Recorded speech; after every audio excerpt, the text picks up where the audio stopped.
Hello. Oh, I can hear you, but I need to change the battery on my headset. So we'll start in a few minutes.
Okay, great. Looks like we're working. Okay. All right.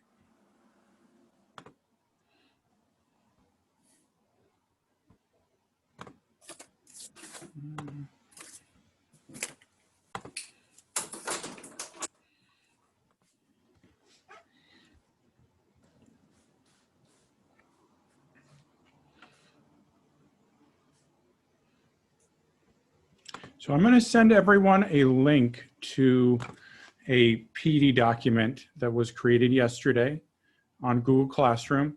It has about 11 slides, well, 10 content slides, and they contain animated GIFs or videos that will guide you through the process. Let's see.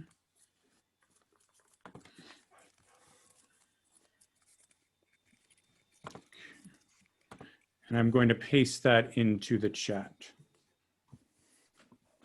See what that is. Okay.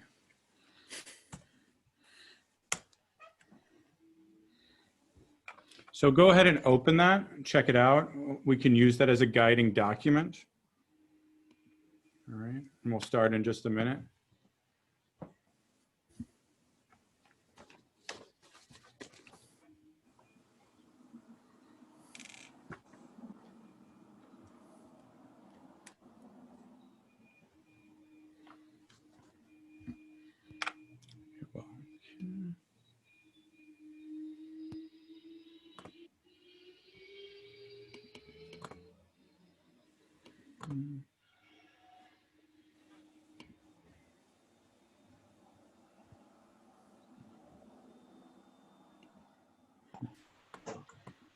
Hello. Hello. How are you? Oh, I'm good. How are you doing, Anthony? I'm well, thank you, sir. That's good. Little crazy around here with two kids, so Oh yeah, I'm it's going to be muted for quite some of this. that's fine. Everyone feel free to mute yourself. You know, you're not students, so you can unmute yourself as well. You don't really have to ask for permission. If something is not clear or we're going too fast, then you can write in chat, please slow down. You can ask a question in chat, or you can unmute yourself. We're all adults here, so we can manage ourselves. So my name is David Green. I'm an ESL teacher at the Lafayette, and welcome to the Google Classroom training. So we'll start in just a moment. We're waiting for other people to join, and I'm getting a couple of documents ready for us. So let's see. All right.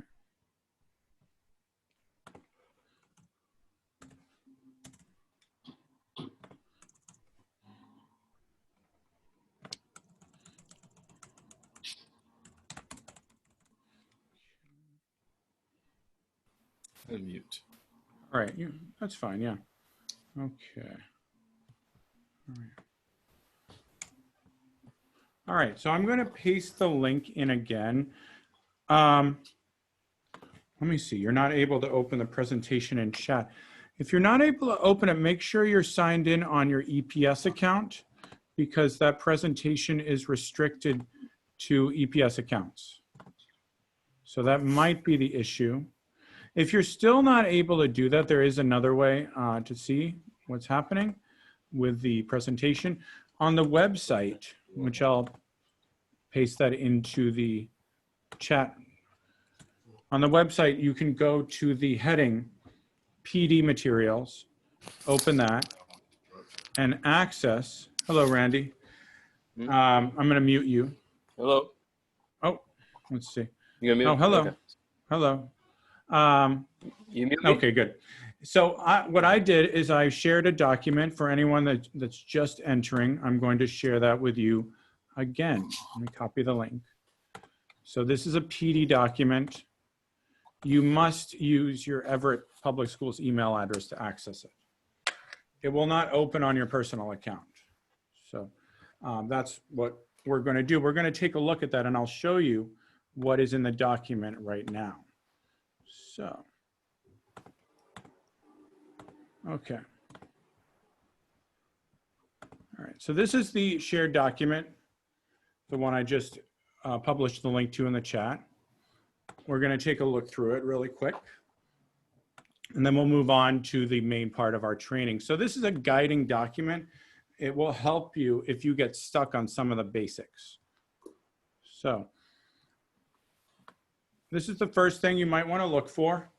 When you first log into your class, it may be empty, so you may need to add co-teachers and students manually. Now, the students are not rostered in X2 yet, so it's going to be difficult for us to add them today. The VLL team was hoping that you would be able to do that. Unfortunately, it looks like we will not be able to do that, but you can still add co-teachers. And then when the student information is available to you, you will be able to go into Google Classroom and add the students using the steps that are shown in this presentation. So this is the first slide, and it shows you how to add co-teachers to Google Classroom. And what you're looking at is me going through and adding colleagues to a sample class.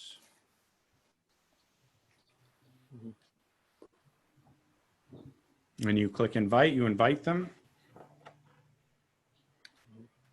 You don't want to cancel, I just did that because it's a sample class.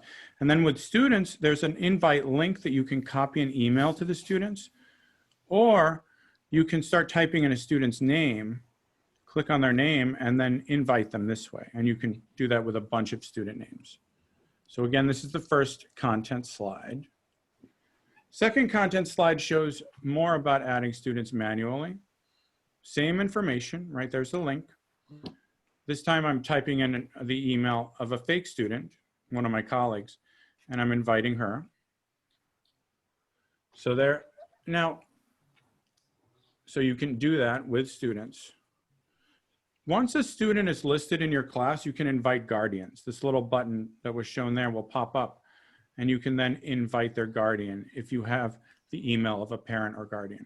And you, once again, go to invite. When you're looking at the slide presentation, you'll be able to see more at the bottom. The Zoom shared screen kind of cuts that off. So this is adding guardians. Yes, I will post the link again.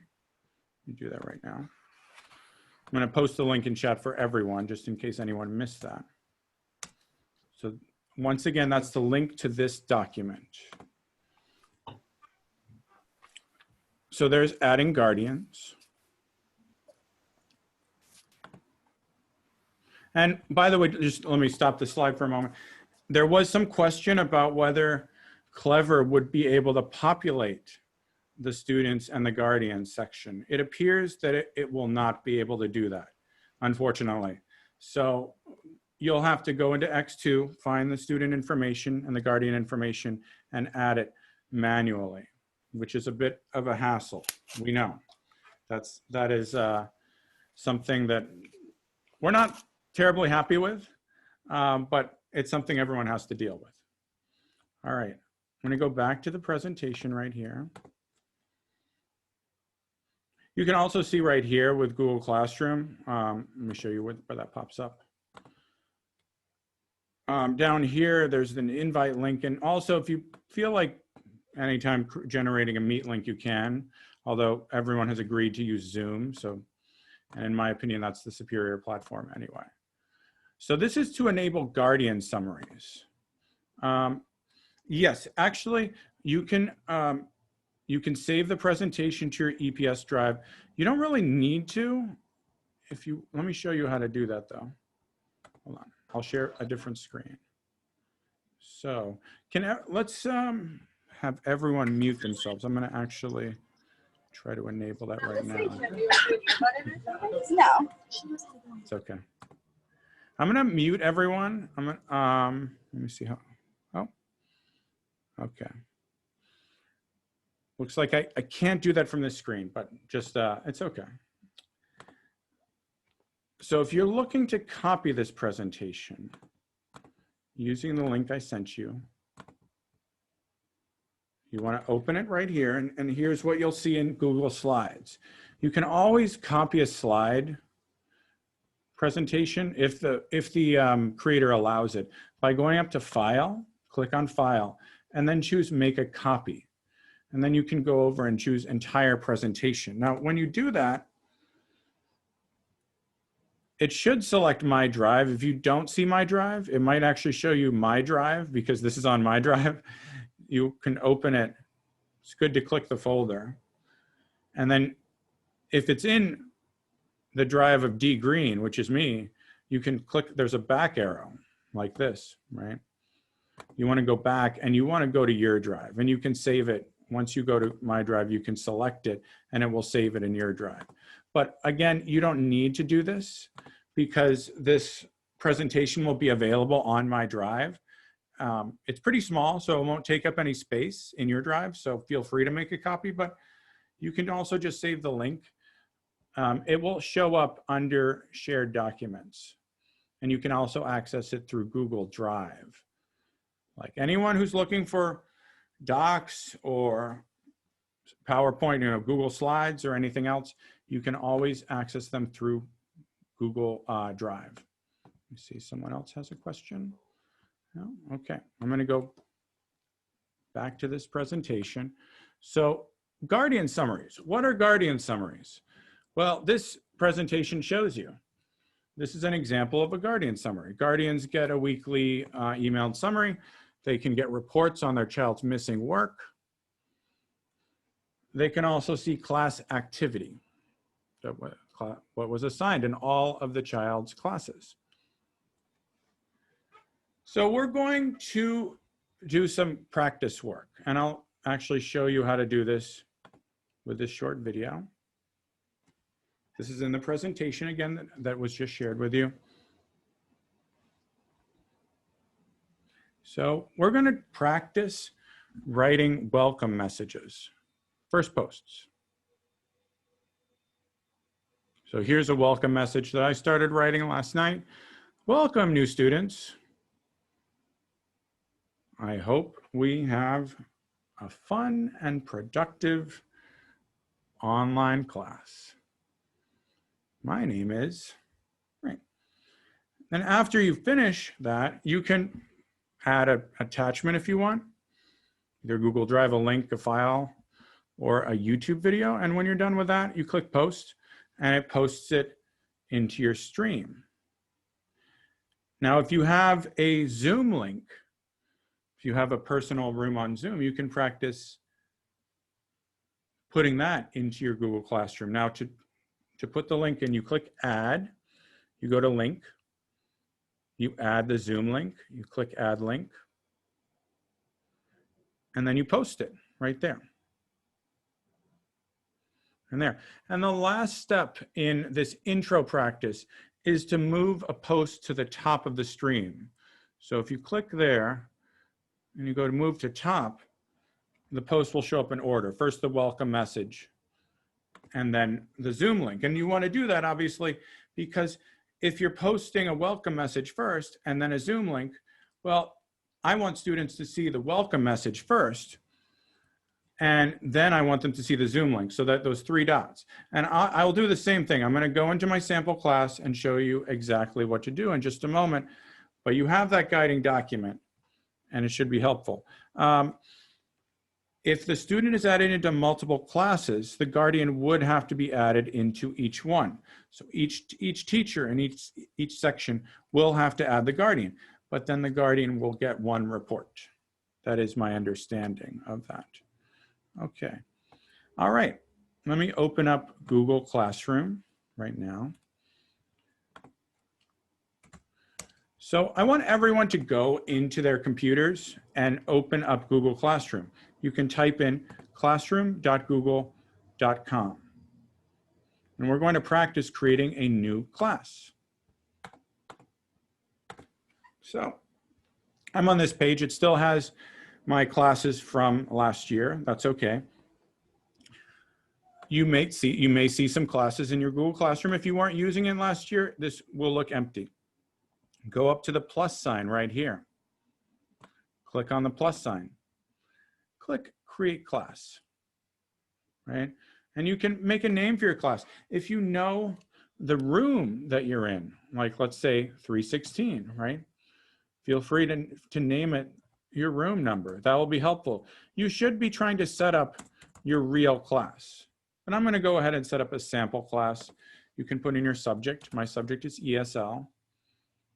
Room, if it's already up there, you don't really need to put it in. The only thing that's required is the class name. So my recommendation is that you put your room number if you have one, or if you want to experiment, you can go ahead and create a sample class. So I'm going to create a new sample class. I'm going to name it sample class 2 because I already have a sample class. We're going to click create. So it takes a moment sometimes. It's good to be patient with these things, patient with technology. So here's my brand new class, and I hope you follow the instructions well enough to make one. This is a good moment to write to me in chat and tell me if you want me to repeat that. Okay. So the first thing to do is make a welcome message. So you go down here to share something with your class, and you're going to practice posting a welcome message. Now, I have a question actually, before I continue. Does anyone have a student roster? If you do, if you have a list of your students, go ahead and tell me. You can unmute or put it in chat, because it's a good idea to add them right now. If you don't have any students, and I know almost all of us, probably all of us, don't have that list yet, so that's okay. But if you have co-teachers, if you have other teachers you want to add to your real class, then you can do that. Let's see. Okay, so luckily for the students, someone asked, do we email each student individually? Look, I'll show you what's going to happen when you have your list of students. It's easier than you might think. Let's do another step. We're going to backtrack for a minute because I skipped a step. So the first thing you want to do after you've created your real or your fake class is you want to go into people. Now, the teachers, your co-teachers will be really easy to add because you can go up to teachers and you can click invite teachers. And you just start typing in their name. You know, actually, let's see. I see someone in here. Let's see. There's a lot of Tylers in the system. And Randy is not. Randy, can you go ahead and unmute yourself and tell me what your email is? It's Ty. I'm sorry. It's Yeah, go R. ahead. Willis. R. Willis, right. Yeah. Right, there we go.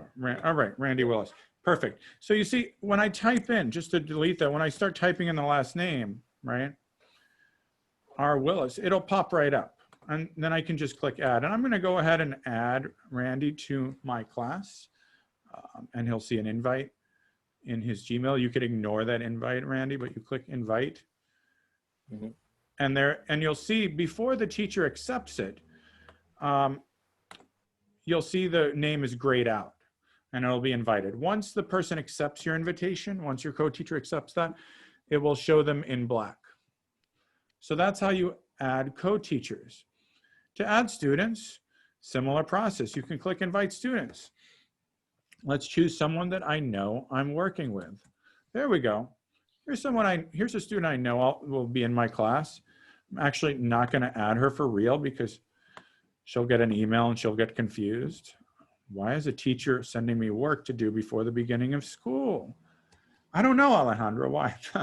But you can also add in their student number. So there I type in 139, Fenaika Leconte. Leconte comes up because she begins with 139, and I can then start adding students. And I can keep doing that until I've added all my students, and then I can click the invite button. Now, if you're looking to add from a spreadsheet, we can't do that, but this is the easiest way to do it. If you do have a list of your students and you think you can email them a link and they can handle it, you can copy the invite link right here, and that will copy it to your computer. And then you can go into the email, write an email to all your students, and include this link. Right? Let me see. Yes. Hold on just a second. All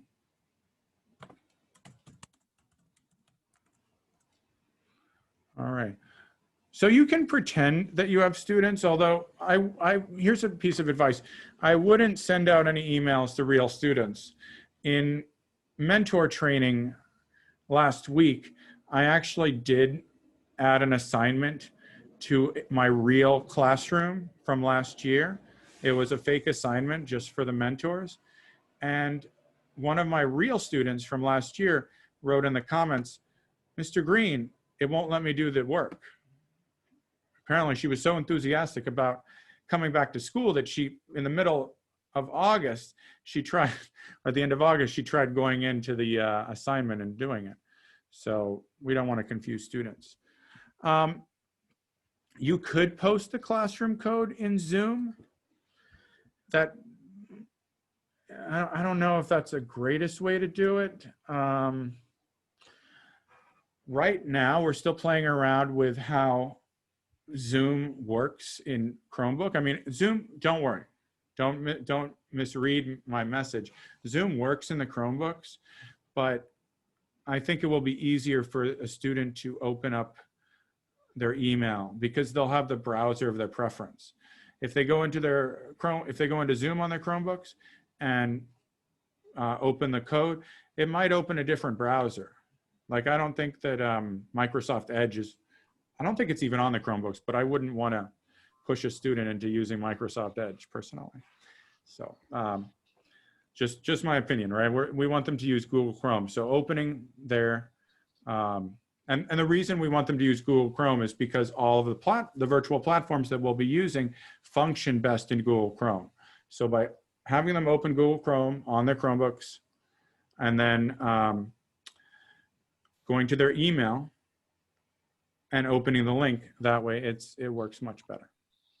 All right, so let's see. I'm going to give everyone 7 minutes to do this. And if anyone needs the guiding document, the slide presentation that has those directions, go ahead and ask me for it, either verbally or in chat. But otherwise, dive right into your classroom and start creating your class for this year.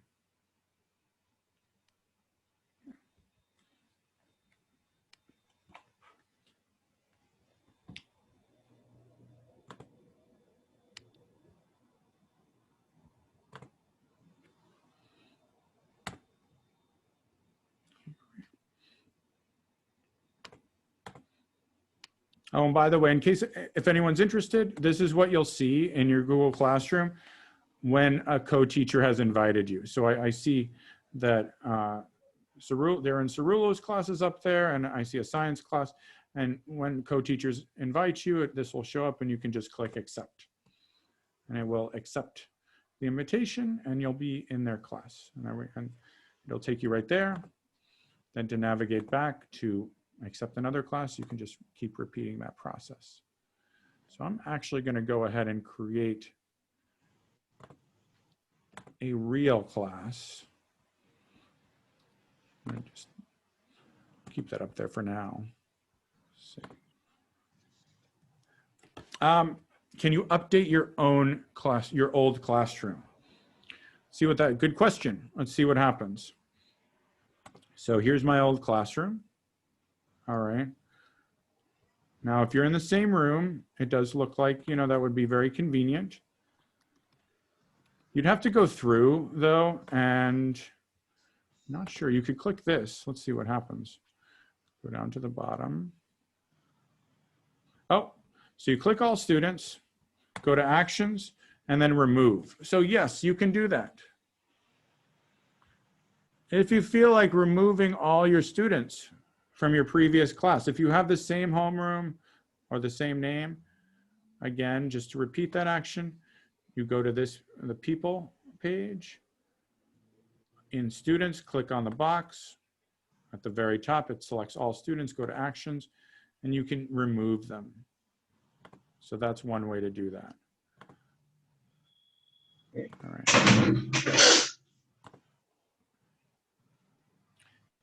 Now it's interesting for me because I'm not sure about my new homeroom, which is why sample class is pretty good for me to work with now.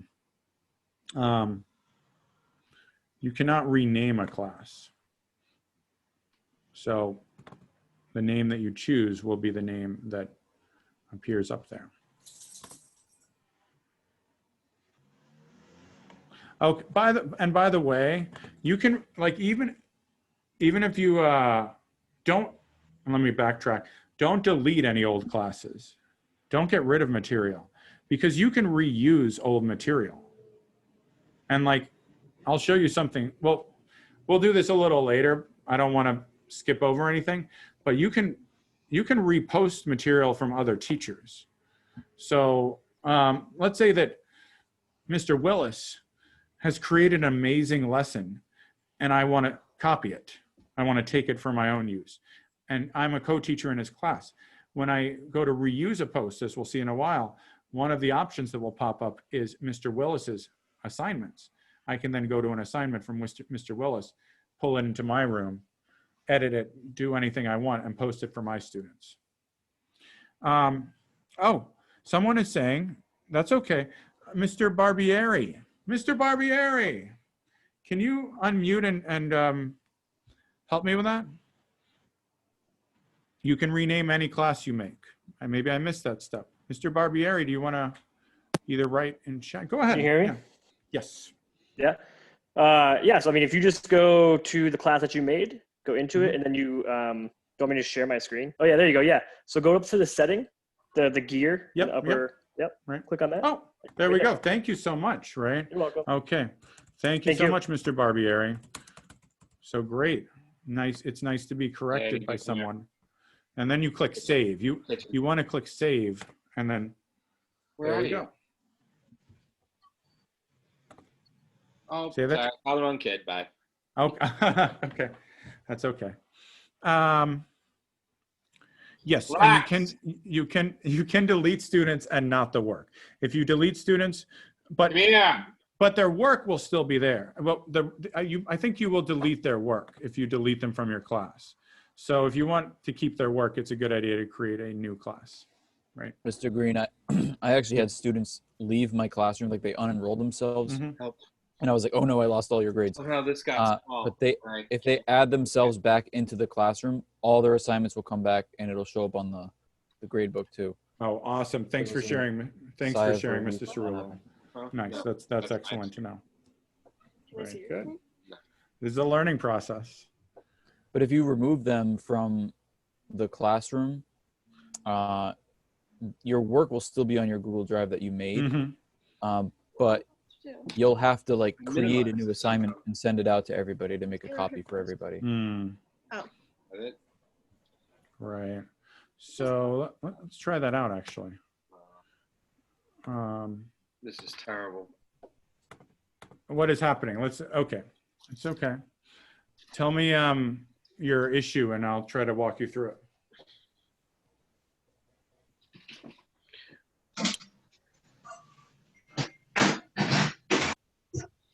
Okay. Oh, nice. Okay. So we have a few more minutes to do this. Yes, go ahead. I don't know what they want us to do. I don't know. Do you know anything about Google Classroom? Well, not my Google. Where's my Google Classroom? I'm going to that. I think it's small again. Is that? I'm going to request everyone to mute themselves. I'm going to do that for you, actually. Okay. So how do I can't get that back? If you have an old Google Classroom, what Yeah, I so think it's small what again. Mr. Cerullo was talking about, and I'll share this with you right now. That's pretty good. If you look in your Google Drive, Yeah, now, look. I if you're made my miss- own Google Classroom. yeah, if And you look, I got nobody. Oh. And that, okay, if you lost a Google Classroom for some reason and you're trying to get it back, fear not. As Mr. Cerullo pointed out, your class work will still be in a folder on your Google Drive. If you look in my Drive and you go to Classroom, it will have folders for all the classes in which you are a teacher or a co-teacher. And you can then open that and the work will still be there. All of the worksheets, all of the things you assigned. So I know it's a terrible thing if someone or somehow a class gets deleted, but the work will still be there. And yes, you can create an assignment from an old class. Absolutely. Just it's easier if you don't delete the old class. Right? So my recommendation is to keep the old class up there. You'll also have the archive. They start a new one. Right, right. I would recommend just start a new one, right? And well, I have a lot of tabs open right now, and it's okay. Some of those tabs. All right.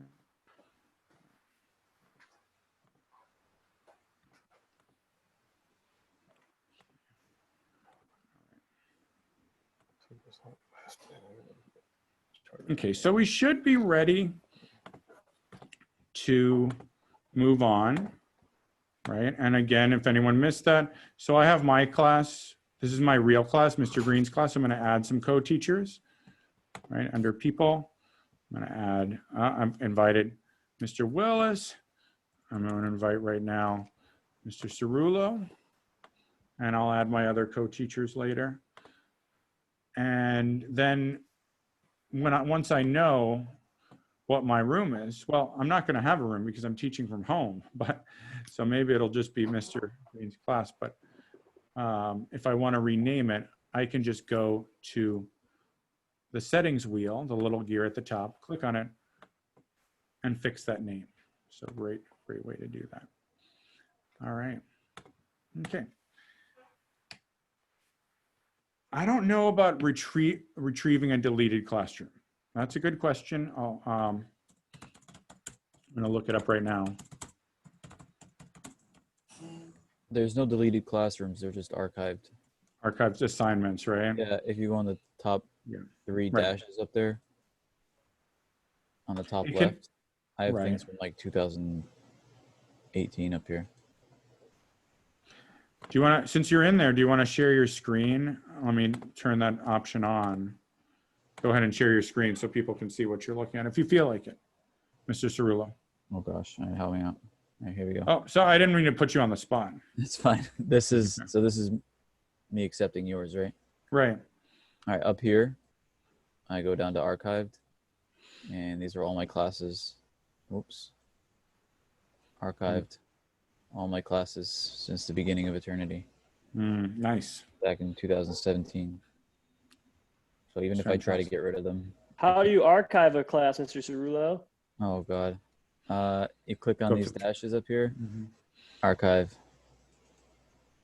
and well, I don't want to do that to him. So Right. I'm But you gonna can- archive class 4, and then oh whoop, I made a big mistake. I go to there and just restore it,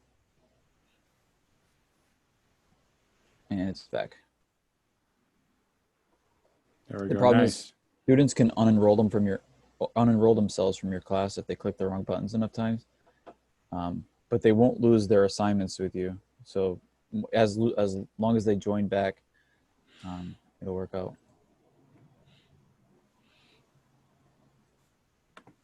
There is also a way to like organize these.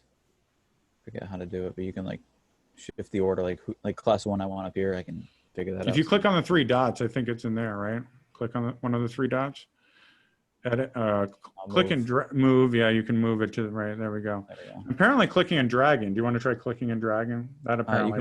You can also edit the name here. Mhm. Right. Click and drag. Oh Yep. boy. There we go. Click and drag. Great. All right. Okay. I'm still on So track. looks like everyone is ready to move on. I'm guessing that you've had a lot of time to do this. So let's make a welcome message. If you've already done that, you can do that really quick. I'll allow you a moment to catch up, and I'm going to do that in just a second. So we'll make the welcome message in our class, so students can see it, right? And I'll just make mine really, let's see. Okay, hold on. So you sent me a message in chat. I'm having trouble seeing chat. I'll look at that in a moment.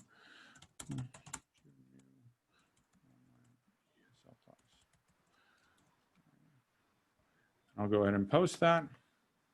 And then you want to post your Zoom link. So when you have your Zoom link, if you have that already, here's the Zoom link.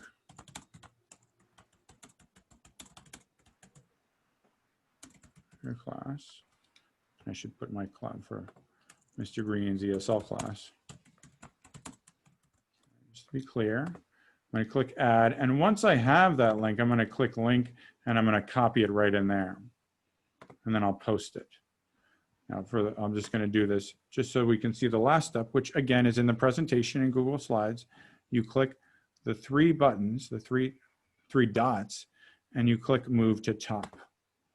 And that will move it to the top of your screen. It will refresh the screen. There you have it.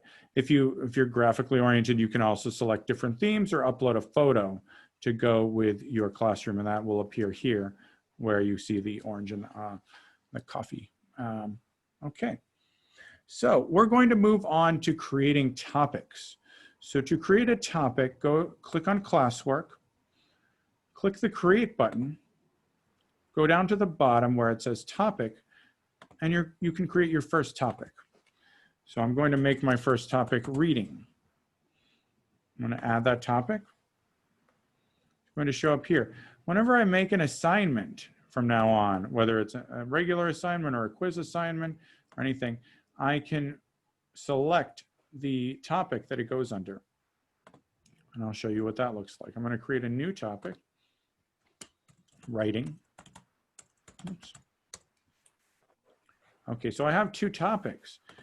Now I can also change the order, same way as before with the 3 dots. I can click move up. Let's say I want them to see reading first. That'll go right there. Next, we're going, actually, I'm supposed to, according to my agenda, give you a 2-minute break or a 3-minute break to do this in your own Google Classroom. So go ahead and do that.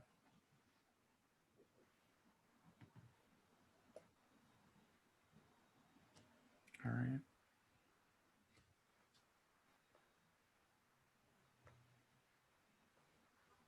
Okay. The next thing we're going to do, just in case you want to jump ahead, if you're that kind of student who likes to jump ahead on the work, the next thing we'll do is creating an assignment.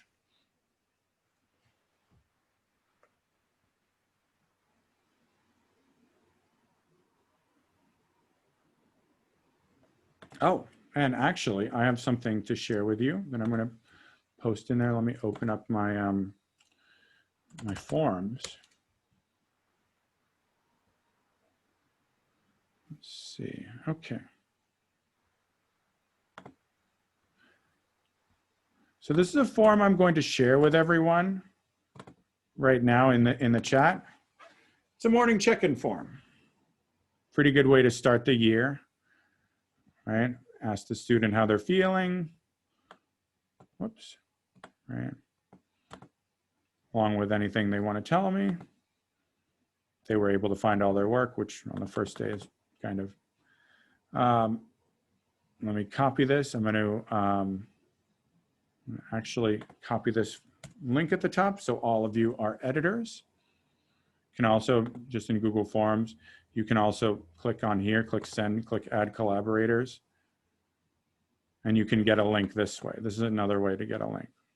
Make sure you change it so it's not restricted. If you're sharing Google Form, good idea to change the permissions to Everett Public Schools.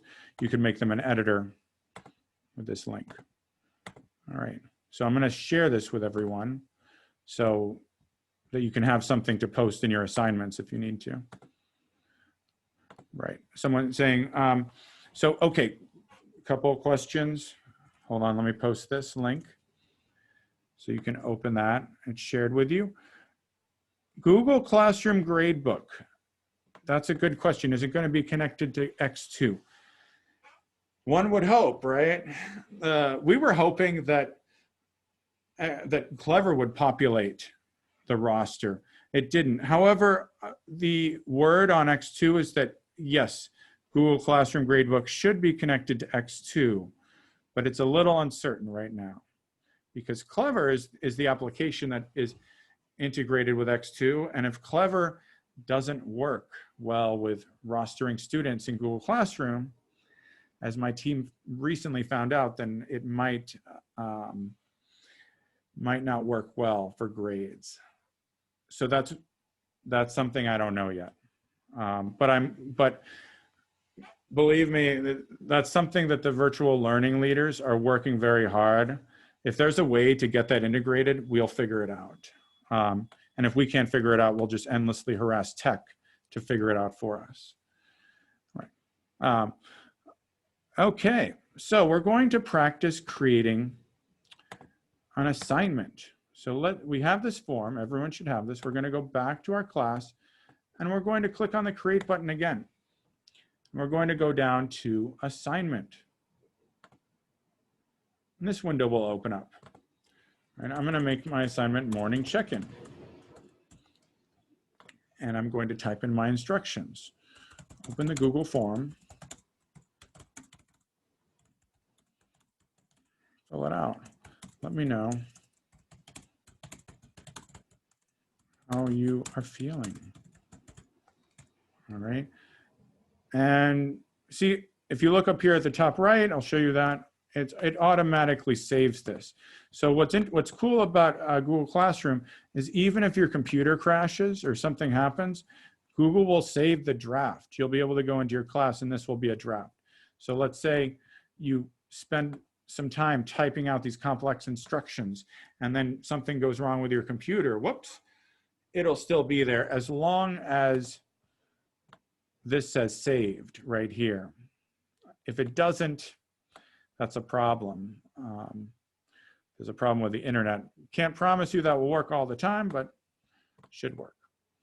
When you're ready to attach a file, and you can do this with a sample file or you can use your own file, you can click on Add. If you click on Create, this will pop up. You can create your own form, drawing, sheets, slides, or docs, and then it will take you to a blank form. You can add another form. Click Add. I'm going to go to Google Drive. So in my Google Drive, I'm going to see in my recent forms, the beginning of the day. But let's say it's not a recent form. Let's say it's really old.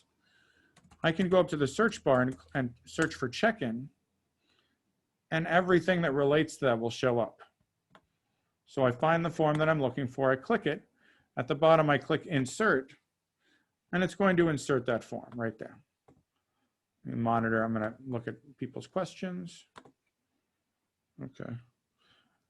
Oh, okay. Let's see.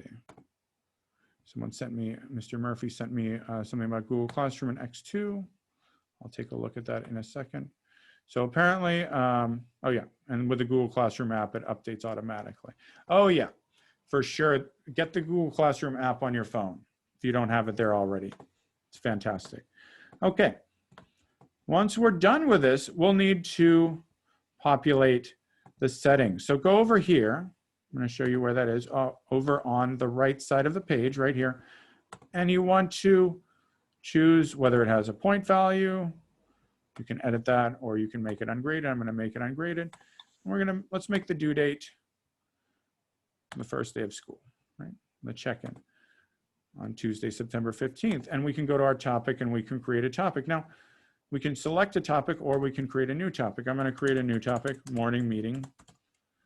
There's no rubric. And then I go up and I click assign. And now I have something in classwork under morning meeting. And you see, by creating the topic, it also does that. It sets the topic right up there. Now, if we open up the class drive folder in Google Drive, you should see it. Maybe it hasn't, it's interesting that it hasn't saved yet.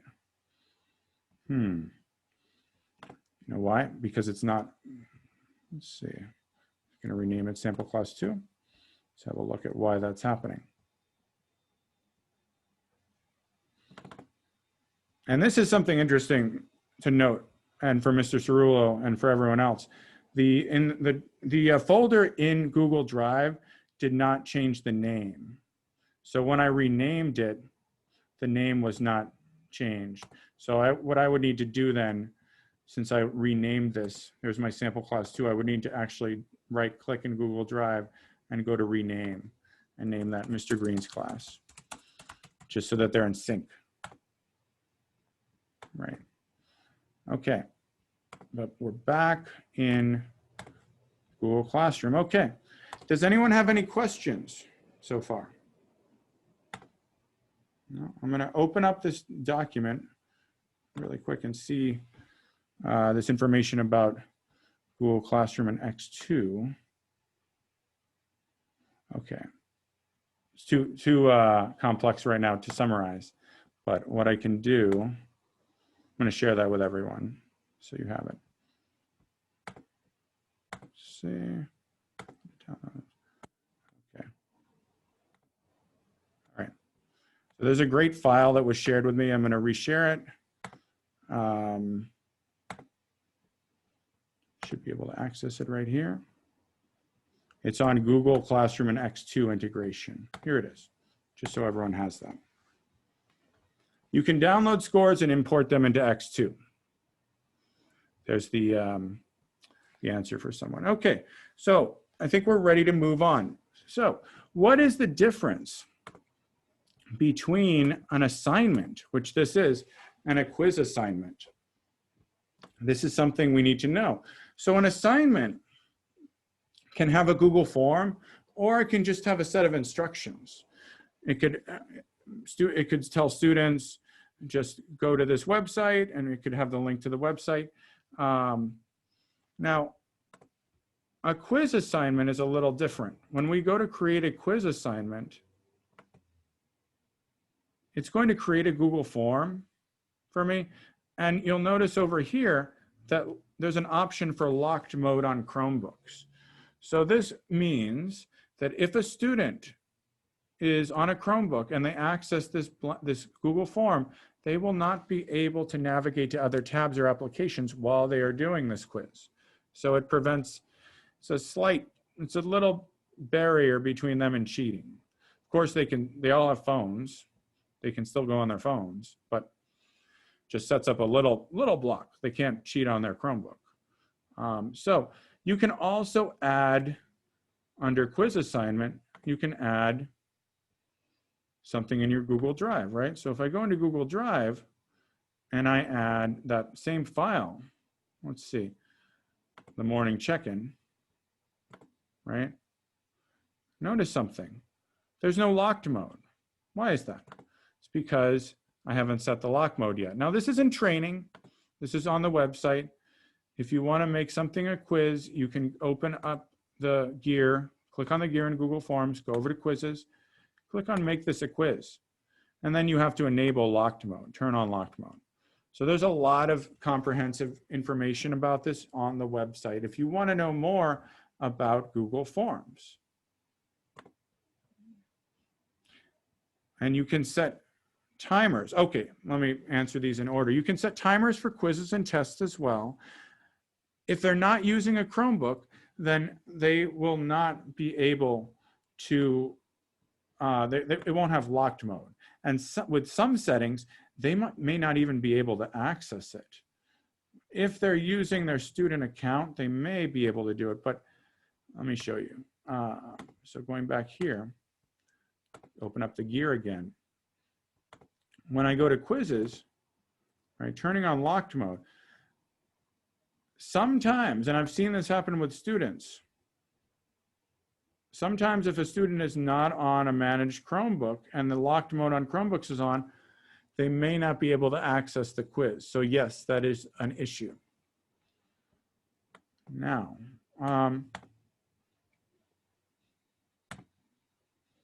you can also in presentation have a progress bar.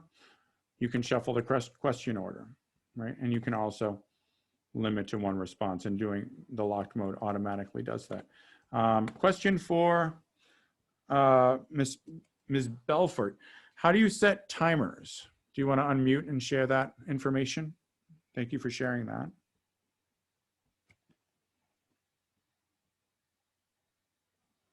Okay. It's okay, I'll find out in 2 seconds.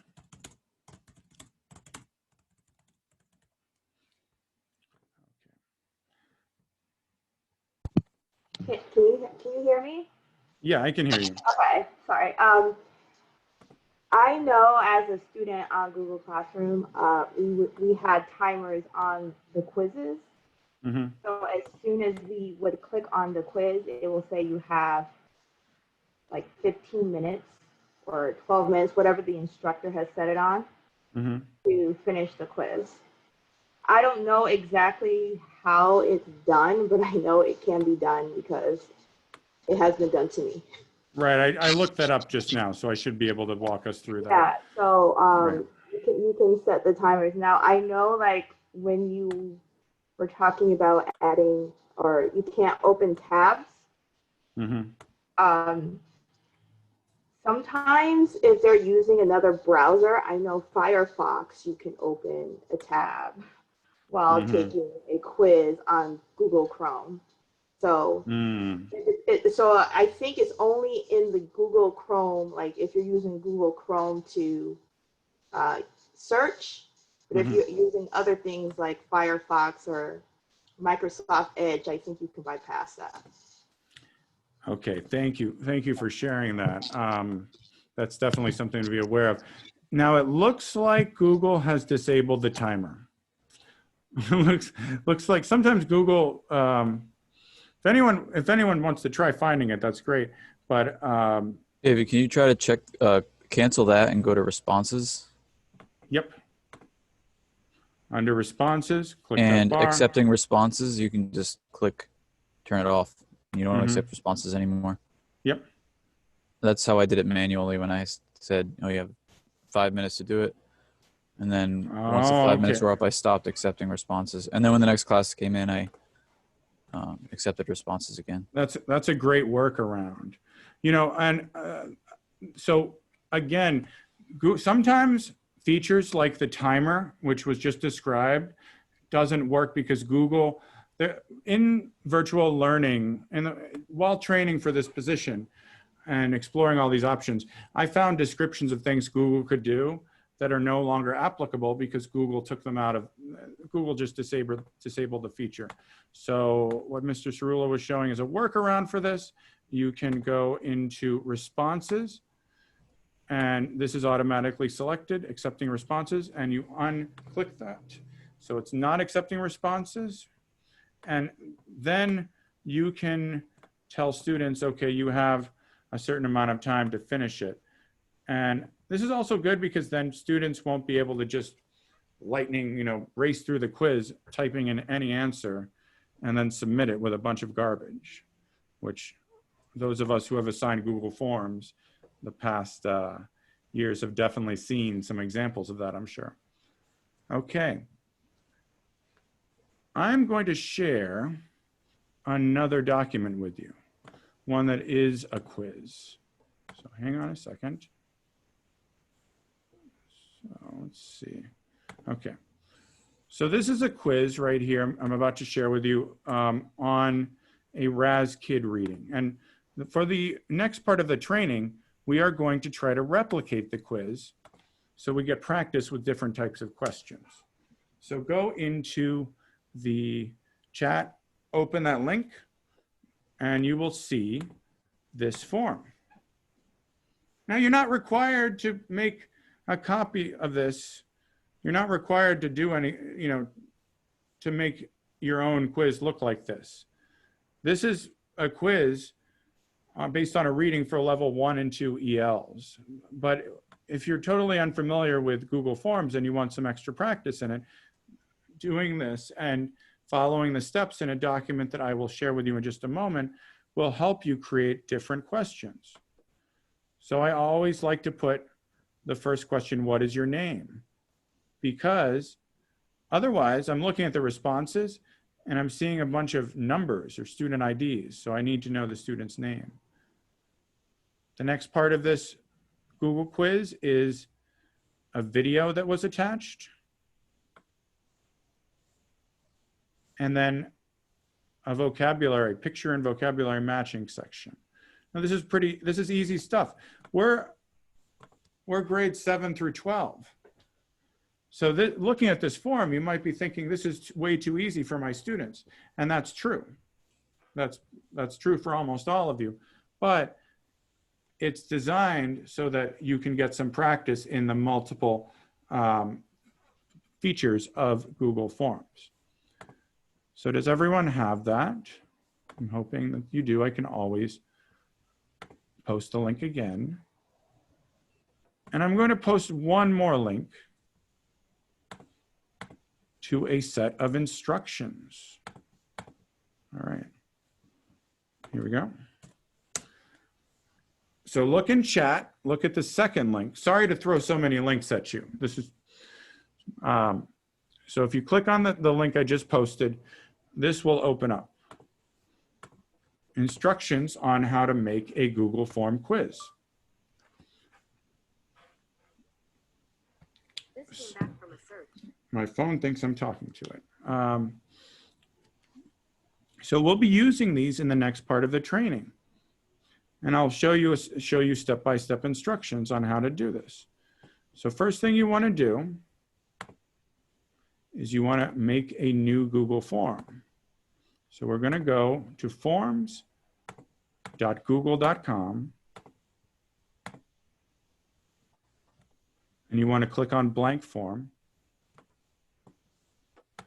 And you can then title your blank form whatever you want, but the set of instructions, if I click back to that, it has a pretty step-by-step instructions. So you see, make a quiz that asks the student's name. So you would just go into Google Forms and you would say, what is your name? And it's going to change it to short answer. Now, we're not going to spend too much time on this because this is a Google Classroom training. This is not a Google Forms training. And if anyone wants that valuable training with Google Forms, you can go to the EPS Virtual Learning website and you can find video instructions with timestamped links that point you to the right section on how to do this. You can also use the document that I just sent you to try to replicate the Google form I shared with you. Every time I say Google, my phone thinks I'm talking to it. Put this over here. All right. Okay, let me look at what's next. All right. Okay, so the next thing we're going to look at, and we've already used the add and create buttons in assignments. I'm going to give you look at the time. Seem to be on schedule. I'm going to give you 10 minutes to play around with the Google form. Go ahead and explore the Google form that I shared with you. If you go to forms.google.com, it'll be in there as long as you opened it already. And look at the Google Doc I shared with you with the instructions and try to recreate some of these steps. And while you're doing that, if anyone has any questions or concerns about anything so far, you can ask them at any point.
Let's see.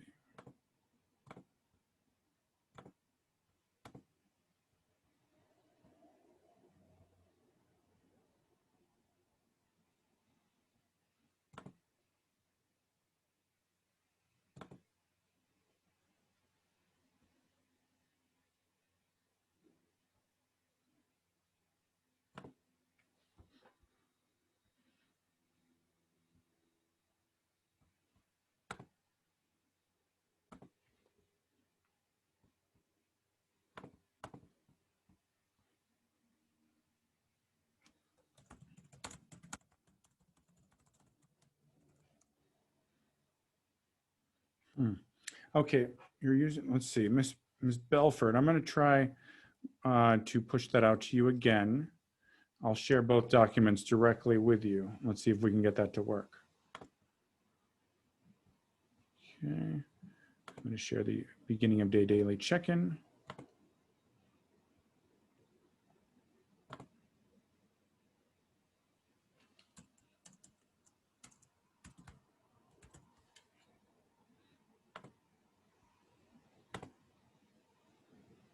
Okay, so I just shared that with you.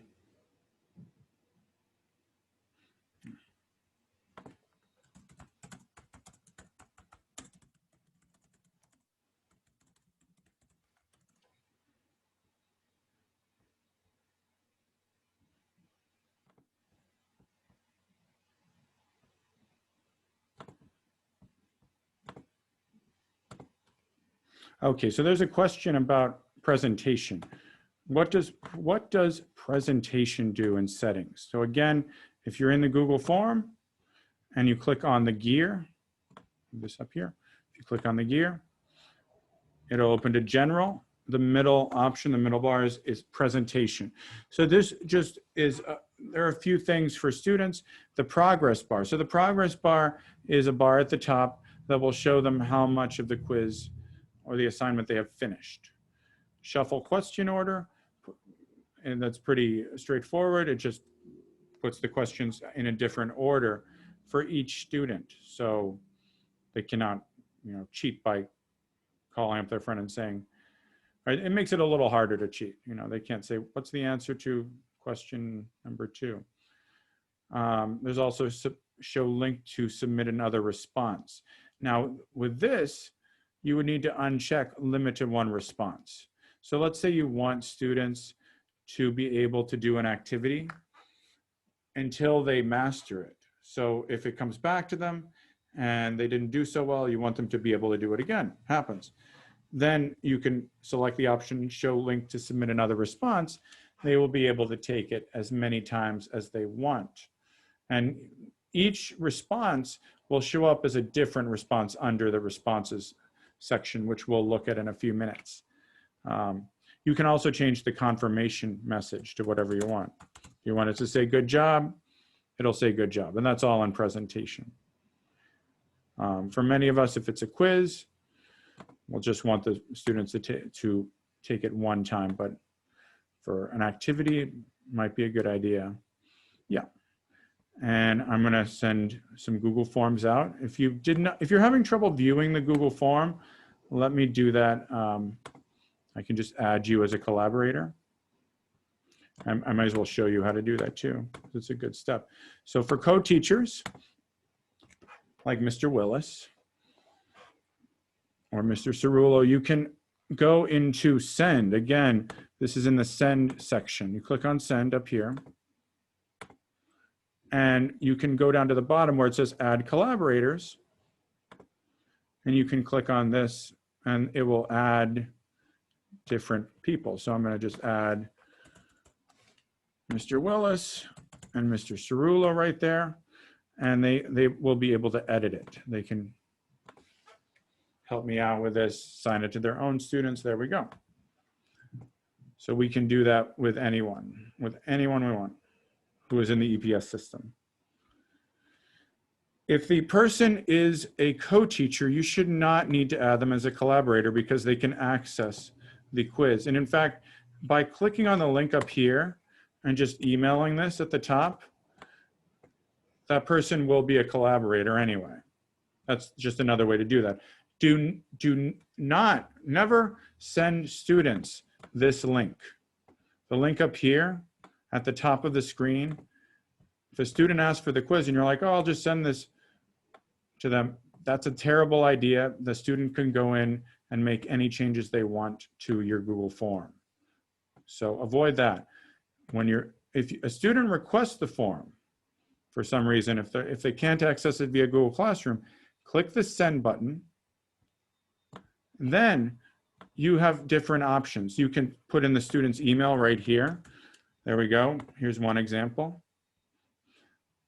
And this way they will get the answer.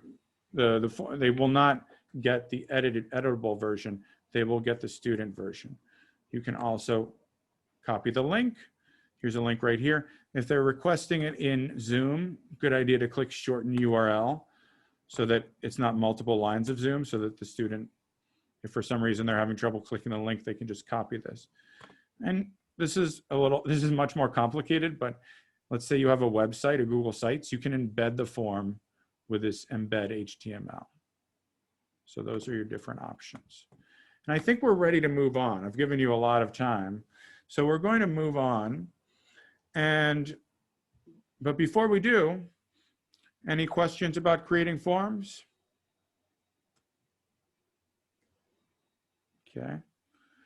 We're going to look at the forms and the submission process from a student perspective. So this is pretty cool. I logged into my student account. I'll just need to go and copy this invite link. So I'm going to show you what this is going to look like from the student's end of things. So here's my student account. You can see here at the top, the student's name is Test. IT is wonderful with creating this authentic material. And I'm going to go up, and maybe I've already sent them an email, but they can also click join class, and then they can type in the class code. Oh, and it looks like I was copying the invite link. So there we go. They can also paste the invite link. This is what will happen when they open it from their email. So this screen will pop up. They will have to click join class. Once they join the class as a student, take a minute to do that. This is what they'll see. And they can, they can definitely post things to the stream too. It is possible to mute them. You'll see if there are students who are endlessly posting things, we'll look at what to do about that in a few minutes. But first, let's go to this assignment. The student will see this assignment. They can open up beginning of day morning check-in. Now, it's no longer accepting responses because I enabled that option. If I was to make that enabled again, let me go back there and do this, and I'll redo this again. Let's see. Let's go into my Google Forms. Here we go. Open that up really quick. And under, just a second. I forget where that was. Oh, under responses, right? I'm going to enable that. And I should be able to now go to this beginning of day morning check-in. And yep, there we go. And this is what they'll see. And some of these questions are, well, let's see what happens. See, now, if they just go to the bottom and they click submit, it'll take them back to where the required question is. So I'm going to try to click submit now. And, it's going to show them, you want to click that button at the bottom for each question to make it a required question. And there is a way to make that easier. We'll look at how to streamline that too. Let's click submit. Okay. By opening the assignment, it'll go back here. And you can see it's automatically been submitted through Google Forms. In other cases with Kami or with PDFs that they have to attach, the student will need to click submit. They'll need to actually click the submit button. I'm going to unsubmit it just so you can see how that looks. They will need to click mark as done. If you are giving students instructions on what to do, mark as done. They can add or create if they're doing something in Google Docs or slides. So let me see the question now. You can turn that feature off in settings. Exactly, right. So we'll look at that in a few minutes. Okay. Now going back to my Google form that I just answered as the student, I see there's one response. I can see the responses by question, or I can see them by individual, right? And so this is how you review student work. All right. Now I want to show you something that's pretty cool to do in Google Classroom. I'm going to create an assignment using a Google slide. So I'm going to go to classwork. I'm going to click create. I'm going to create an assignment.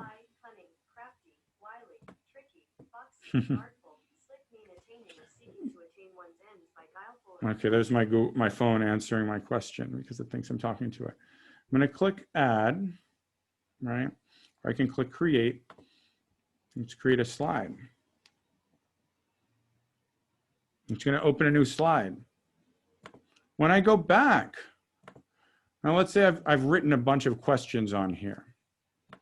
When I go back, I have options. Students can view file, students can edit file, or make a copy for each student. So if you want a student to go in and write on the slide, it's good to select make a copy for each student. Then they will each have an individual copy to write on. So that is a pretty cool feature. You'll be able to access all of their assignments.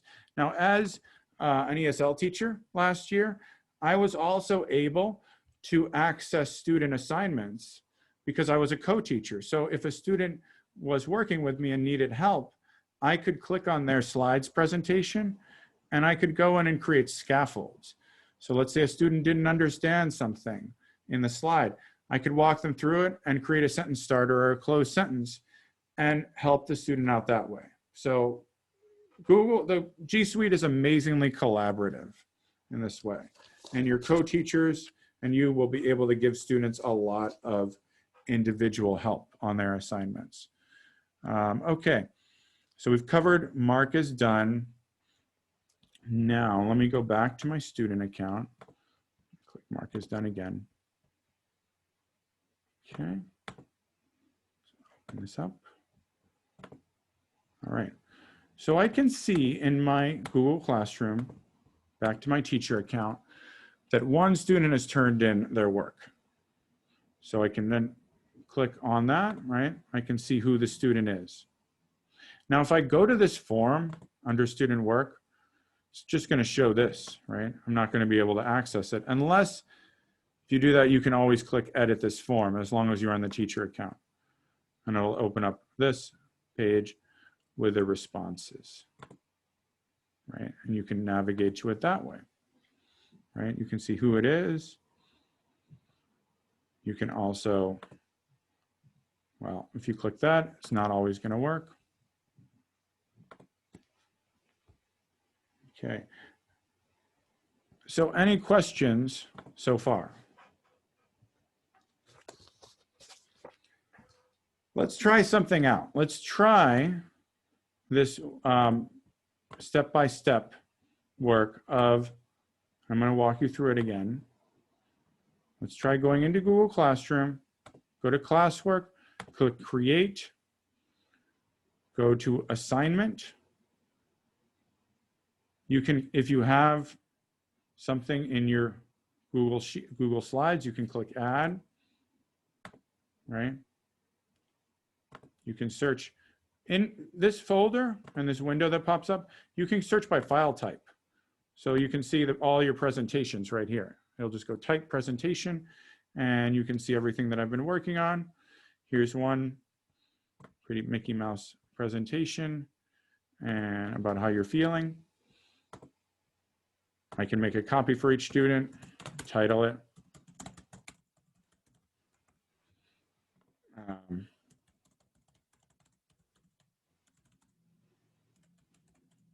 And I'm going to put, for the sake of time, a very simple, simple objective. I'm going to make it 100. Let's make it something else. Let's make it 50 points. You can set the due date, the topic, again, the morning meeting, and I can click assign. Now it has a point value. So now we're going to look at how to assign a grade. This is very important. Okay, good question about Kami. So you will need to install the Kami plugin in Chrome. You'll need to install it. Just look for, let me show you how to do that actually. Let's stop for a moment. Okay. So we can search for Kami app. Now everyone, as long as you're signed in, it's in kamiapp.com, as long as you are signed in to your EPS email, you should be able to sign in and you should have Kami Pro automatically enabled. The district bought this for everyone and that's Kami. So if anyone doesn't know what Kami is, I recommend going to the website and looking at the training on there. But basically you can have a PDF and students can draw on it.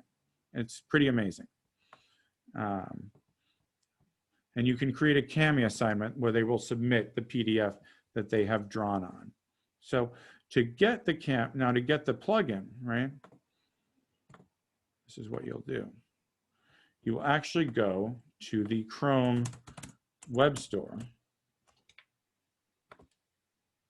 right here. Open up the Chrome web store. Search the store for Kami app. Hit return, and there's Kami. If it doesn't say installed right here, click install and install it in Google Chrome. And then you'll have the extension, Kami extension PDFs and documents, which when you click on it, it'll take you right there and you can open a PDF. I'll just show you really quick what this looks like. Let's go into my Kami app and I can look at my PDFs, scroll down. All right, here's a common lit PDF on refugees. So when students are accessing this, it'll give them this PDF, and then they can use the toolbar on the left, excuse me, to mark it up. So they can use the drawing, you know, they should be able to, let me try that again. They should be able to use the drawing. I'm not sure why that's not working. Oh, because it's white. Let's choose a different color. Let's choose black. And it's still not working because it's white. Well, I'll just click on a different color so I can show you what to do. I'm not sure why it didn't allow me to do that. I did save it. I'm just going to click restore all the default. See if that works. There we go. Now I can draw in black. So students can mark this up, and they can also write directly on the PDF. Here by typing on the text box, how is a refugee defined? A refugee is, right? And this text box will be editable. Editable PDFs that are shared with the teacher. Amazing resource. So that's Kami. You can add a Kami assignment into Google Classroom. Okay. So I'm going to go back.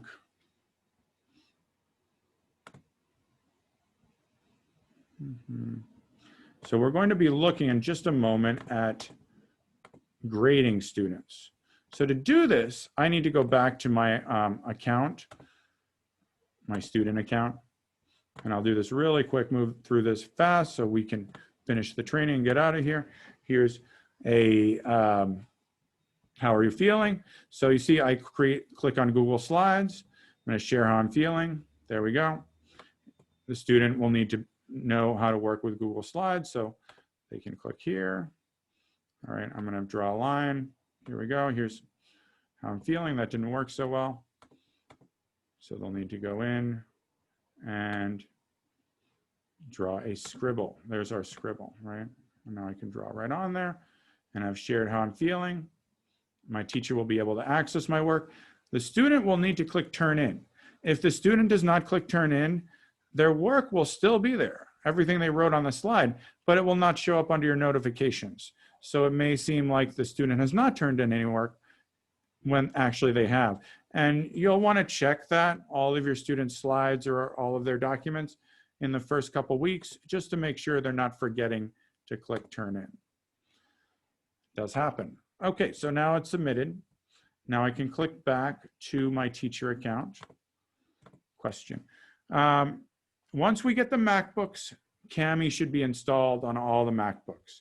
Everything that's being given to us by EPS has all these extensions, and it has all the bells and whistles. And IT has done that for us.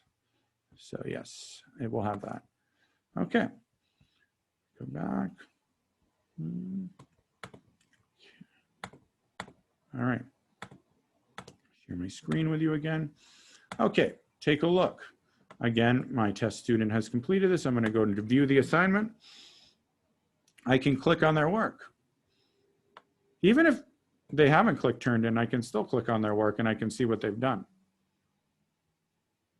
You know, if I want to give them a grade, I can do that directly from this window. I mean, it looks like they've completed it, so I'm going to give them the 50 points, and I can add any private comments.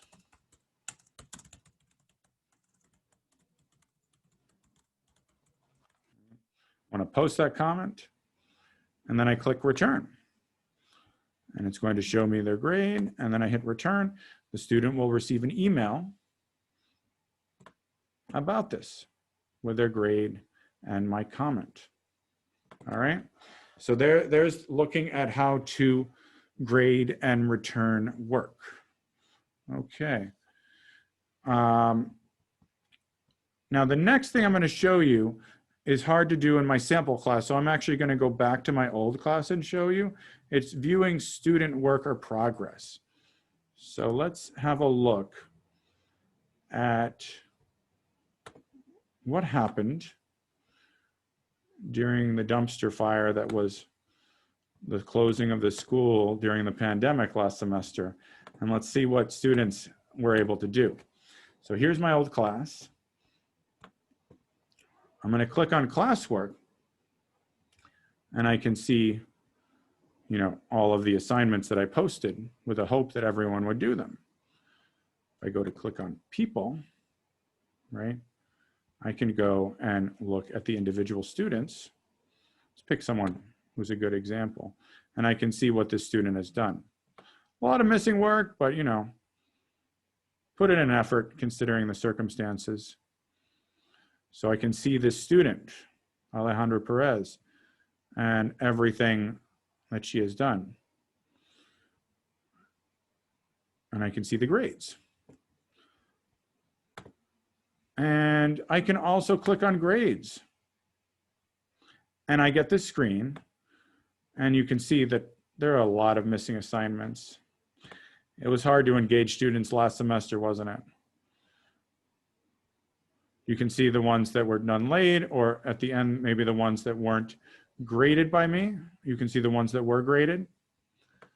So this is a look at what you should be able to see in that section. All right. Any questions? David, I have a question. Last year when using Google Classroom, the kids were doing the Google form, submitting it, but it still showed as they didn't turn their work in. How do I address that? So if that didn't happen, if it didn't show they turned it in, they might have to go to the Google Classroom assignment and click. It wouldn't be click turn it in. It would be, remember what that says? Mark is done. Submit, mark is done. Mark is done, right, exactly. So, and then, right, yeah, they would just need to do that extra step. So we'll be there. And actually, if anyone's, you know, with Zoom training tomorrow, we're gonna look at how to let students share their screen on Zoom. I know there's been some discussion with teachers about whether that's a good idea. I mean, you can turn that feature on and off in Zoom. You can allow students to share their screen and then turn it off. So I find it useful, and because sometimes a student's having a technical issue and I need to know exactly what they're looking at. So yes, and that will work on the Chromebooks, thankfully. So we'll be giving students tech support. We're all going to be tech support staff in some way or another. But the virtual learning team is going to be here the whole year in case you need to reach out to us and get help with something you don't know how to do. All right, I'm going to go back into my teacher account, and I'll show you how to reuse posts, which is such a huge time saver. Okay, and I'm going into my new class, and we're going to try this out in a second. So you can see in classwork, under the create button, there's the Kami assignment. You can also create a question, just asks a question. You can post material, PDFs, documents that you want students to look at. This will not be graded. You can also go to this wonderful feature, reuse posts. When you click on that, it will open up this window, which I mentioned before. Sometimes it takes a moment. You know, I can't stress this enough going into remote learning. try to be patient with technology. And if something is frustrating in class, like this seems to not be working, you can always do this. Close the window, reload the page, click the reload button, right? Sometimes there's a little hiccup with the internet. Try it again. Click reuse post. There we go. See, it worked. If anyone knows the most famous line in IT, have you tried turning it off and on again? Works 80% of the time. Just close whatever you're doing. Keep smiling for the students. It'll get fixed. You'll fix it. So I can see here that I have a lot of different options. I could go into archive classes right here. Go into Mrs. Rapucci's class. And she was a 6th grade math teacher. And I could go down here to May. I could select the assignment I want. I'm going to click create new copies of all attachments. I'm going to click reuse. It's going to do its work, its magic. And up pops this assignment from May 18th. And everything is in there. If there's an attachment, it'll be down here at the bottom, a brand new attachment. And I can go in and I can edit this lesson on independent and dependent variables. Let's say I'm giving students extra support, giving extra support to my ELs, and I need to simplify these instructions. I can repost this in my classroom with simplified instructions or definitions. So that's the reuse post. And yes, breakout room training is, they're going to mention it in the basic training, but we'll get more experience in things like renaming breakout rooms and recording them in the advanced training. Right. Okay.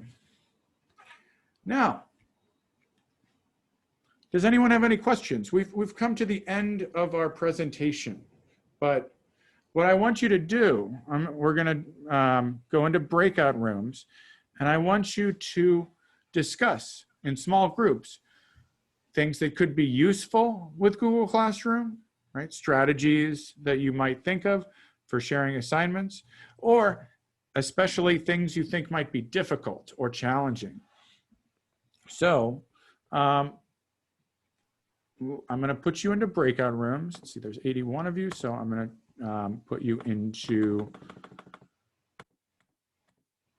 12 breakout rooms. Apologies for not assigning you in advance to your grade level. That's been a little difficult to do. With a list of people, it is possible. We're looking into how to simplify that. So go into your breakout rooms and share what you like about Google Classroom or any of the other assignments, and share what you think might be difficult. Okay. Okay.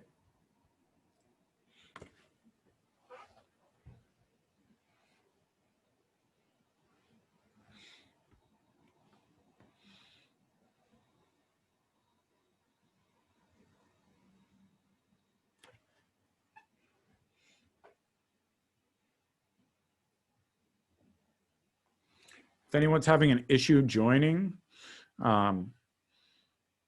if anyone's on an iPad or an iPhone, you might have an issue. I can help you with that.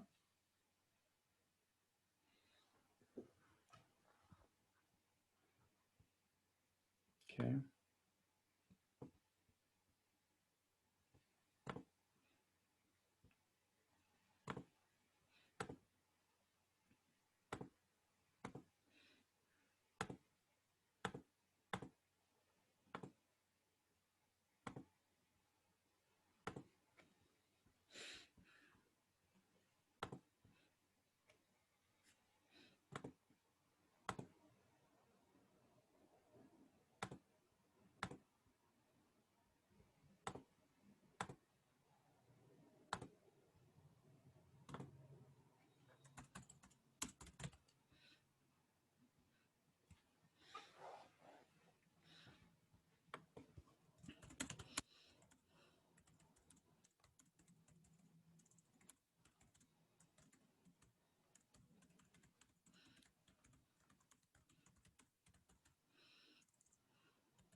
Okay, if you're having trouble joining the breakout room, I have some personal attention for you.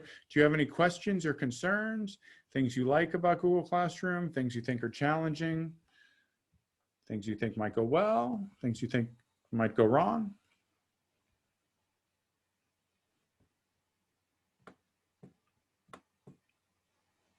I can see some of you are on iPads, right? Like Ms. Marazi. Did I say that right? Miss Marazi? Yeah, you're on an iPad, right?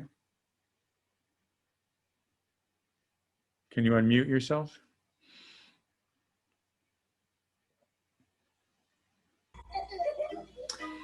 I'm on a Are you Chromebook. You're on a Chromebook. Okay. Yeah. Did you get the link to join the breakout room? I did, and then something happened. I don't know. That's okay. Let's see. Okay, so I can always when I'm let's see. I can always put you into one. Here we go. Let's put you Yeah, into it said room 2. Right. I'm putting you into room 3. There we go. You see the link Okay. again? Right. Yeah.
Okay. Hello. So you came back. You're here. You're in the main room. So you have my full attention and you can ask me anything. If you want. We're gonna finish the training really soon. I just want to make sure there are no questions. That I don't want to leave you hanging. I didn't have a microphone or a camera on my computer, so we went to the breakout room. I was gonna try. Can I get back into the breakout room Sure. now? Or Sure. Which breakout room were you in? 6, I think it said. 6. Okay, let's do that. I'll put you back in there. Thank you. Yeah. There we are. Thank you. You're welcome. Ms. Prince. Hi. Can see you there. Did you want to join a breakout room and speak to colleagues, or did you have a question for me? You're going to have to unmute. Let me help you with that. I'm going to ask you to unmute. Click the button. Okay. There we go. Hi. Hi. We're gonna I went to a breakout room and we talked about features that we liked about Zoom meetings and and that stuff. And, okay. And then it said choose to come back. So I just wanted to see if anything else was going on because I kind of got here late. And okay. Okay, if you got here, I'm going to give people 2 more minutes. Okay. Okay. All right. And in 1 minute. Now, you probably didn't get the documents, right? Did you get the shared No. documents? No. Let me give those to you because those are so important. So Okay. let's see where those are. Yeah. And okay. So there is the beginning of day, daily check-in. But I'm going to give you, I'm going to start with the most important document because I want to make sure you get that. This is there's a Google slide presentation on this PD. And everything, all the basics of setting up your Google Classroom will be in this slide. Easy to follow directions. Let me paste that right now into the chat. Go ahead and open that, Ms. Prince, and I'm going to start closing the breakout rooms. Here we go. And I'm going to also share with you a Google form. Check in, which grade are you? I'm 9 through 12. I don't know Okay. what my schedule is yet. So Mhm. usually I'm 10, 11, 12. Okay. So the morning check-in form I'm a might be. special ed teacher, so I don't think I have any classes. Okay, but actually you might find this form very useful. The second link that I just posted is a morning Okay. check-in form, very colorful, good for ELs and special ed, right? So you Okay. have that. Good, okay, people are coming back. We'll wait for everyone to come back. Where do I look for that, David? Do you see the chat? I'll share, let me, Yes, hold I on. do. Yeah, Oh, look yeah, in, there's 2 things right, in there's chat. 2 links, so open them both. Right, Awesome. yeah. I got it.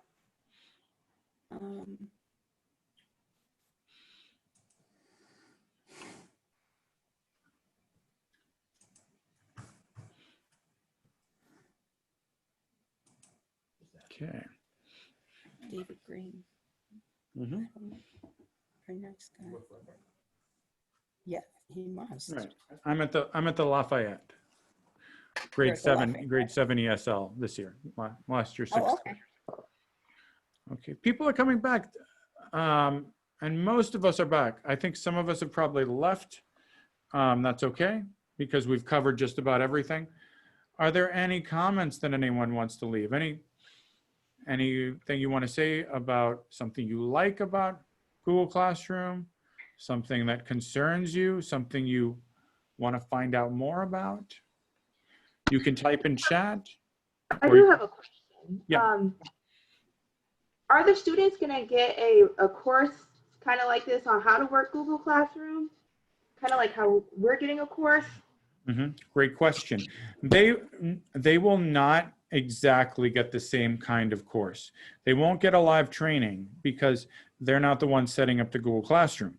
However, our wonderful family liaisons are currently at work translating how-to videos on the parent side and the student side of Google Classroom and other apps. So what we did, the virtual learning leaders, we went out and found videos that were suitable for parents. In a few cases, we made our own videos when we couldn't find one, instructing parents and students how to use the apps. Then the family liaisons are dubbing over those videos in different languages, in Spanish, in Portuguese, in Haitian Creole, so that students and families will be able to sit down and watch these short videos on how to access this material in their home language. Does that answer your question? Yes, it does. Thank you. Okay, great. Now, there's one more thing I want to show you, but before I show you this, I want to know, anyone else? Anyone else have any comments or questions? Quick question. Mhm. When we were in the breakout groups, if you talked over all of us. How do we make sure we don't do that? Right, when students are in the breakout rooms? Right. Is there a way to do that? Okay, so if you're the teacher and the students are alone in the breakout room, you're in a different room like I was, you will not be able to moderate that. The students will be able to talk over each other. But No, we could hear you. You could hear me? Well, Yes. my group could not hear you. I don't know if that's strange. We could not hear you at all, though. You should not have been able to hear me. You shouldn't have been I able. did not I'm not hear sure you. what happened. I think it could have been because if you have the Sketch app open or the Sketch webpage open, you have the Zoom playing there as well as playing on the Zoom application. So it's Mhm. playing in 2 places, and for some reason you came through on the first one. on the Ms. web Mahoney, page. do you have Zoom open in Sketch? Maybe? Maybe that's probably why. If you have it in two places, yeah, that's fine. So that's why. Students will not be able to do that. And I apologize that you had that experience. Okay, just so that before anyone else goes, there's something I need to show you, and then I'll stay for as long as you want, answering your questions. So let's go back to my Google Classroom. And there's a problem. I have a problem. One of my students made an inappropriate post on my stream. Come to my Zoom party on Wednesday, everyone. Let's skip class and have fun. And the student posted a link to a Zoom room that I had not authorized. What do I do about that? By clicking on the three dots, I can delete. Oh, excuse me, I'm in the wrong window. Let me go back. See, that's actually the student window. The student can delete or copy the link, but let me open the wrong link. So I'm going to go back to my Google Classroom as the teacher and look at my options for behavior management. So what you do with the student, personal, communication, that's, you can decide what kind of messaging to give them, but by clicking on the three dots, you'll see that you can delete the post or you can mute the student. So if the student really posts something inappropriate, by muting them, they can still submit work. Other students won't see it. They can't reply to classmates' work, and they can't comment or post. And you can click also delete this post. So I don't know if this post is bad enough to warrant this. I would probably have a private conversation with the student, but I can just mute the student and they won't be able to post. Now, the other thing you can do in preparation for things like this is by going into the gear setting, the main settings right here, going down and under stream right here, box this for you. Under stream, you can see student can post and comment. Students can only comment, which means they can't make posts with link. They can't create those posts. Or only teachers can post or comment. So maybe if you are worried about this kind of thing happening, I would recommend setting it to students can only comment. Then if they need help, they can ask for it. And then click save. So let's see. The browser. The browser should not matter for running Zoom. Although I would strongly recommend, since we're doing Zoom classes, to download the app. Get the app onto your computer and onto a secondary device, like a phone. Why am I recommending this? And I'll talk more about this in Zoom training tomorrow. My fellow virtual learning leaders will also be mentioning it in the Zoom basic training, but there are times that Zoom crashes on your computer. It's happened to me a number of times. I've been teaching classes throughout the summer on Zoom, and sometimes my computer just quits on me. When that happens, if it's a Mac, you'll get the spinning wheel of death.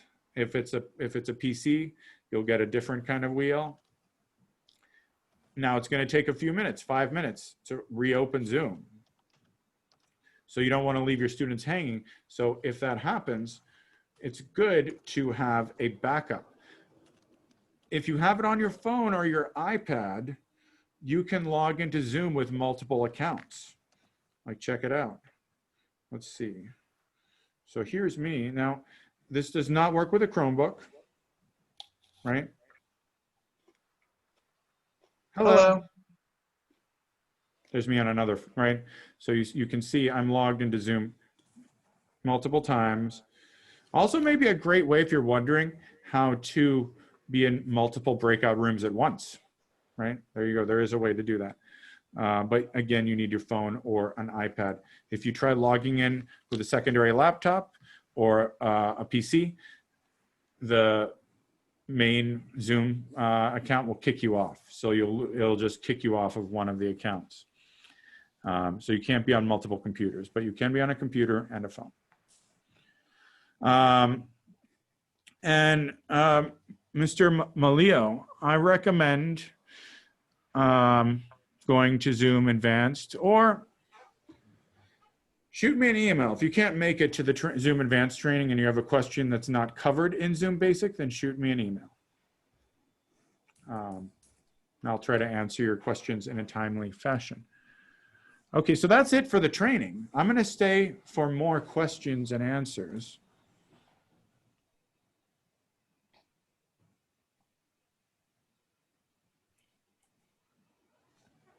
But you're welcome to go and enjoy the rest of your afternoon, setting up your Google Classroom, playing around with apps. Check out the website. I'm going to just in case you don't have it, I'm going to post a link in chat to the website. And this is where you can go to find videos on training that the virtual learning leaders made. There's a lot of great material on here. We made a lot of videos and we curate a lot of videos. And if you look in chat, there's our website. Thank you. Okay. Thank you. Thank you. Mr. Murphy, I'm going to add you. Thanks so much. Thank you. Thank you. Thank you. Thank you. What's up? Sorry about Mr. that. Spencer, no, Mr. Murphy, I'm going to add you to the Google Classroom. Let's see what it is, because I think I like this. I'm going to change the title a little bit. But let's see, are there people? So you'll get an invitation. Here we go. There we go.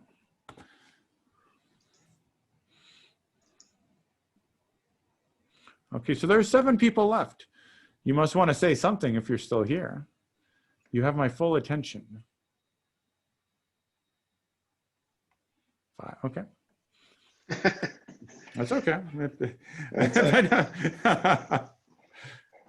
It's great. It's great doing trainings with teachers, because then it's collaborative learning. When you don't know something, if there's an aspect that you don't know, it's good. Mm-hmm. And that's something to talk about in Zoom training. Zoom Advanced training is like, it's going to end up that students know something that we don't about technology, and that's a great way, in my opinion, of enlisting them in the class. We'll also, do some. I know in the meeting you expressed interest in virtual backgrounds. Is that right? Or no? So I'm trying to figure out how I want to present the math material. That's where I'm kind of stuck right now. So I ordered a graphic tablet that should be delivered today, so I can start. That thing just happened. Hold on a second. And your green screen is green. It is very green.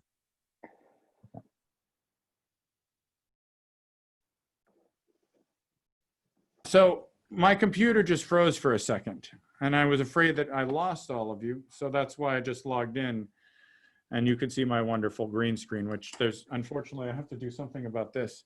This is what happens when sunlight reflects onto the green screen. You get this thing. So there's sunlight coming from another area of the room. So you were figuring out math. Yeah. Okay. Let's see. Have you checked out Jamboard? You just emailed me about it, so Right. I just jumped on it for like 2 seconds before I came here, but not too much. Did you see the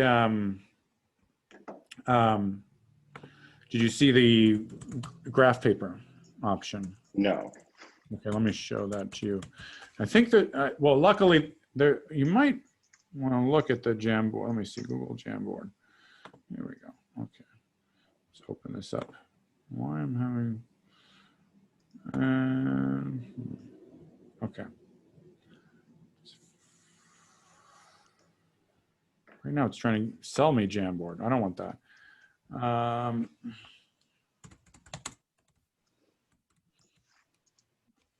Okay.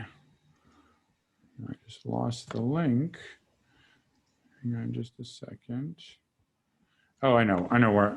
So Google is so And we're gonna have to talk. We're gonna have to send emails about this to teachers. I'm glad a few of you are still here, or at least you, Mr. Murphy. James, you don't mind if I call you James? It's just right. Works. It's fine. Okay. Okay. Great.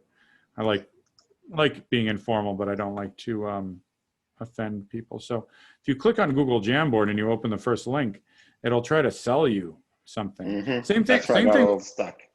Right. Same thing with Google Classroom, right? If you a lot of times families might open up a different link, and let me see if this is the link, right? It'll try to give them G Suite. So that's something to watch out for. Basically, we'll need to be, and that's part of the training video. That's part of the videos for families, the family liaisons. But just like how you go to classroom.google.com, for Jamboard, you go to jamboard.google.com.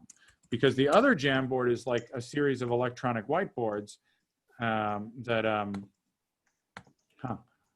am I in? I'm in the wrong, in my student test account. That's confusing. I'm going to close out of that entirely. So the other one is this like whole electronic whiteboard setup that Google's trying to push out to everyone, and it's thousands of dollars. I mean, I would have no complaints if the district added that, right? But they're not. I don't have any illusions about that. So I'm just going to go to jamboard.google.com. That's your portal. And then here's Jamboard, the kind you can use on Zoom. So you can share the screen. And you see here, I've made 2 Jamboards. I have like a KWL chart right here and a lesson about bears. And take a moment to load. But for your purposes, going back, you can create a new Jamboard by going, where is that? Create a new, why is it not letting me do that? Down here at the bottom, click the plus. It's going to open up a new Jamboard. And then you should be able to choose the type of background. By clicking change background, there's your graph paper. So I could basically use this to like pre-write out some of the problems I want to work on with the class and talk about them, and then I can throw them into the Zoom, and then I can write on them in the Zoom after the fact. You don't, this is the beautiful thing. You don't need to write on them in the Zoom. Like if you could have the Zoom open and you could share this with students. You can make students editors if you have a whole other thing. Let me show you this. Just go to your email and check the link, and let's look at this Jamboard. And now we can collaborate on it together, right? And you can then create your math problems here or graphs or, right? So it's very, very useful. You want to click on the pen, and, you know, in the pen, there's different options, and you can then, you know, create, right, this wonderful, bad looking graph, right? So right, you get the point, yeah. Right, you get the point. So you can have students, you know, label, go in and label, you know, the different points on the graph, right? And there we go. So this is a lot of fun. I think you'll find this more useful in a lot of ways than the whiteboard in Google. Right. Now I wish there's one drawback. And that's that right now, there's two drawbacks. One, it doesn't look like, at least I haven't found it yet. It doesn't look like, oh, there's a line. So the straight line, that's annoying. But you know what you could do? You could open an image. Like let's open it, let's go to a new slide. And let's go to insert an image, right? Google image search. And if you have something on your drive, or I could, you know, and let's see. It's been a while. In grad school, I was teaching. I did some math teaching, but let's just look for graph lesson. Oh, now I remember what I'm looking for. Map quadratic. Whoops, quadratic formula. Let's see what happens in Google image search. Nothing so far. But you could, if you could find something, oh, here's something, you know. Like if you have something in your drive that you've drawn out and you upload it, well, there we go. This goes in the Jamboard, and then you can have students mark it up.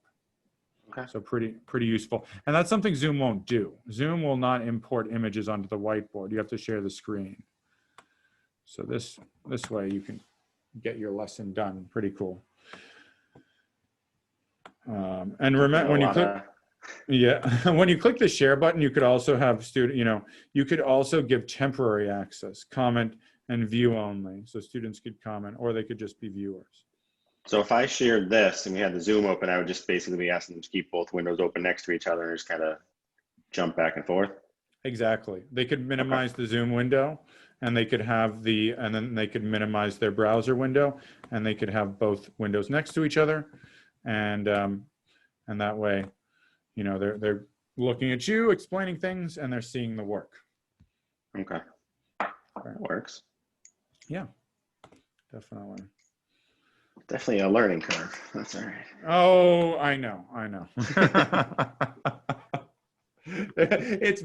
There's so many features. I mean, I spent like the last month learning all these different platforms. I did the Google Educator training, levels 1 and 2. And as you could see from the training, there were a couple of details that I missed that I had to look up. That's okay. We're going to have to do that. That's it. A for effort. Right. Yeah. Well, I did see that in our teacher guidance. Grade for effort. So effort there. So. Right. Well, James, I'm looking forward to working with you in the coming school year. We'll get through this together. I have an opinion that a lot of teachers think that this is the worst thing ever. Because there's nothing that can replace in-person learning for sure. But I think there are certain advantages to remote learning that maybe, and I don't want to sound naive because some students will get left behind. It's for most students it's bad, but it may be good, and we may find that it's good in some areas. I think it will push us to make some changes that we'll keep when we go back. Right. I think that's a bad thing. Exactly. I'm with you on that. Yeah. All right. Well, have a good afternoon. Everything. Thanks. Appreciate it. Bye. Have a good day. Bye. You too.